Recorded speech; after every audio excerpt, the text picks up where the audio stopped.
Les caméras de la ville ont filmé la scène, des images d'une rare violence selon les témoins. Dans la nuit de vendredi à samedi, une bande d'une quinzaine de personnes de 14 à 17 ans assaille un autre jeune. Il avait refusé de leur céder son portable. Agression d'une sauvagerie extrême, totalement gratuite. Maintenant, il suffit que quelqu'un vous demande si vous avez un VINI sur vous pour que, en cas de réponse négative, il puisse s'en prendre physiquement. C'était le cas dans le cas présent.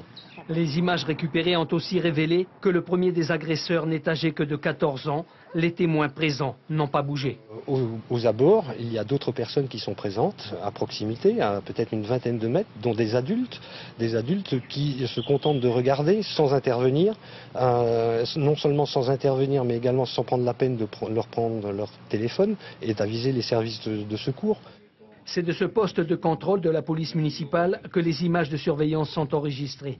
18 caméras filment en continu Papeete. Mais faute d'effectifs, à partir de 20 h, le système est en automatique. Les caméras tournent 24 heures sur 24.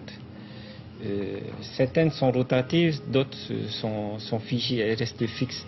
Mais on fait en sorte que lorsque nous quittons le poste, nous essayons de mettre la caméra à un niveau où, plus exactement, il y a un risque qu'il y ait quelque chose qui se passe dans la nuit.